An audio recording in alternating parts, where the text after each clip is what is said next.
Tonight we are driving the 2025 Toyota Crown Signia Limited. Base price for the Crown Signia XLE is $46,000, and as tested for this limited trim is just over $53,000. The Crown Signia replaces the outgoing Toyota Venza, and I think it's a very attractive looking option. And kind of looks like a wagon, not an SUV. This is finished in Finish Line Red, which is an optional paint color. Looks very sharp, turns a lot of heads. LED headlights, LED daytime running lights as well.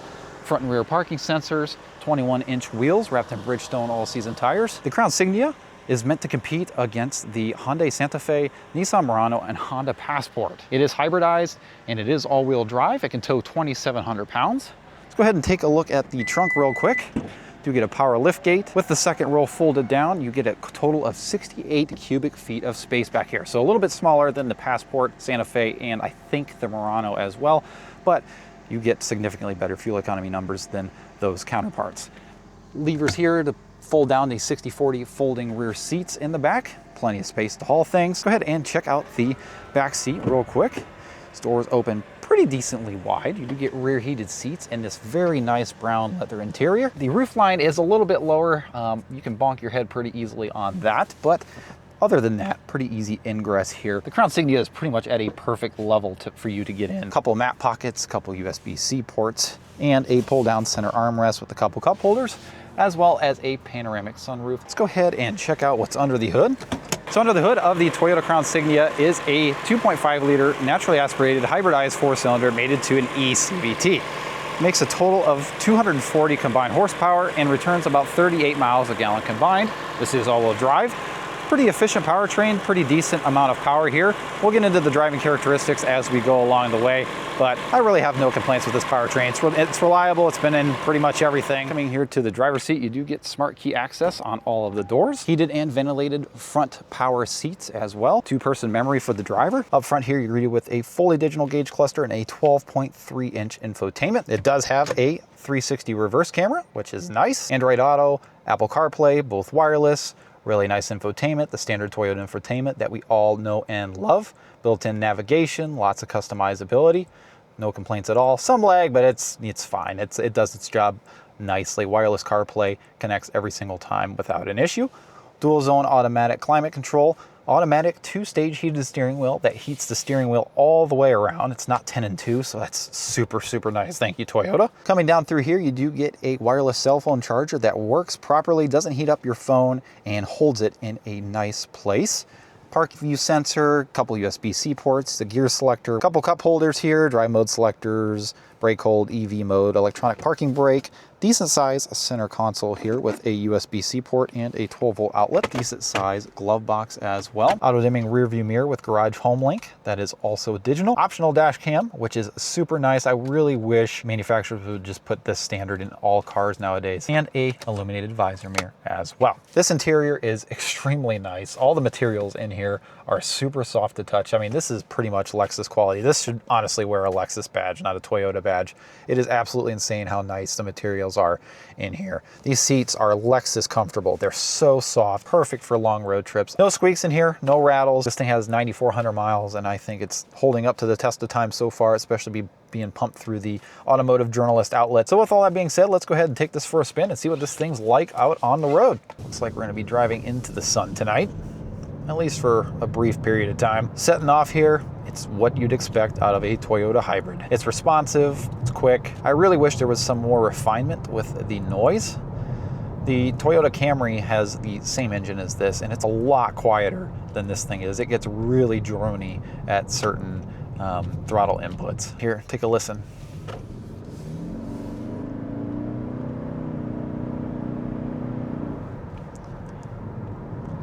Handles reasonably well around corners. Steering is light, not a whole lot of feedback, but honestly it's something that I would want in a SUV of this class. We have traffic sign recognition in the gauge cluster here.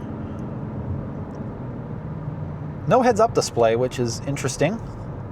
I've seen that in a lot of other Toyota products that are a little bit less expensive. You have paddle shifters behind the wheel. You can shift your CVT if you want to. as we approach this bumpier section of road here. Barely feel any of these bumps. The ride in this vehicle is so Lexus-like, just rides like a cloud. Put the sun visor down to try to eliminate some of the sun glare. Road noise is very, very quiet.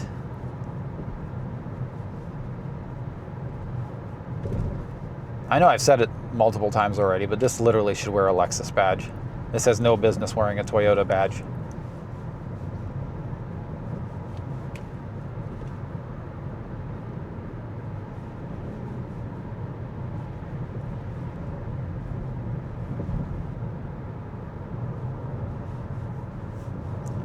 And while you're enjoying the nice, quiet, refined cabin, this does have an 11-speaker JBL sound system. It sounds pretty good. I rated a solid B tier. Straight out of the box, it does sound like a little flat, but after you EQ it out, it's a solid B tier. Brakes feel really good. Toyota's refined their hybrid systems and got rid of that weird brake pedal feeling that I've experienced in years past. Throttle response is great as well. You do have drive modes: custom, sport, normal, and eco. I've just been driving in normal. We'll go ahead, put this into sport, and merge onto the freeway up here in just a little bit. Fuel economy has been great. I've been averaging 38.6 on my 25-mile one-way trip to work. Not bad at all. Around town, I've been getting like 41, 42 miles a gallon. So pretty much right in line with the EPA numbers. All right, let's give her the beans. Floor it.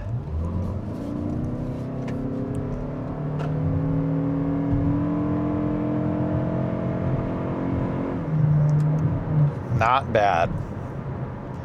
You're not going to be hurting for power in the Crown Signia, especially with the fuel economy numbers that this thing returns.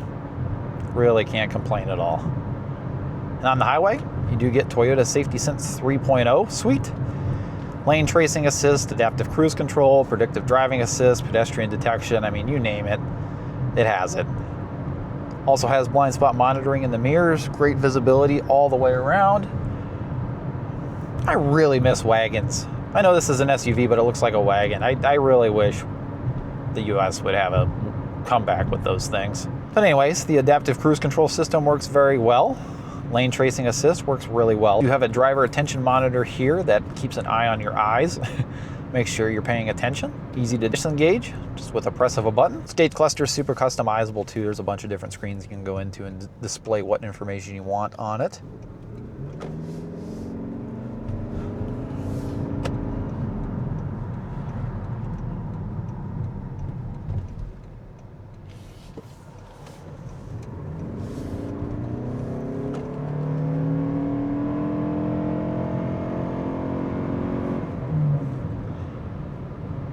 Plenty of power to merge onto the highway.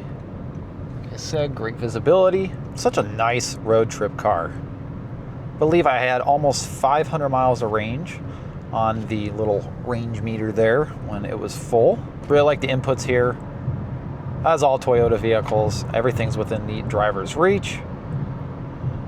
Don't have to lean forward. Physical controls, love physical controls. Big fan of that. I'd like to take a quick moment and thank everybody for watching my videos. I really appreciate it. Really enjoy reading all your guys' comments and the interactions and everything. It's much appreciated. I do not do this full time, so you know, you guys' comments and things mean a lot to me, and definitely keeps me going, that's for sure. All right, guys, I think that's gonna do it for the 2025 Toyota Crown Signia Limited review. Shout out to Toyota for providing this vehicle for me to film this week. Thank you so much. Let me know what you guys think in the comments. Thank you so much for watching. Please be sure to like and subscribe. And we'll go ahead and see you in the next video. Take care, everybody.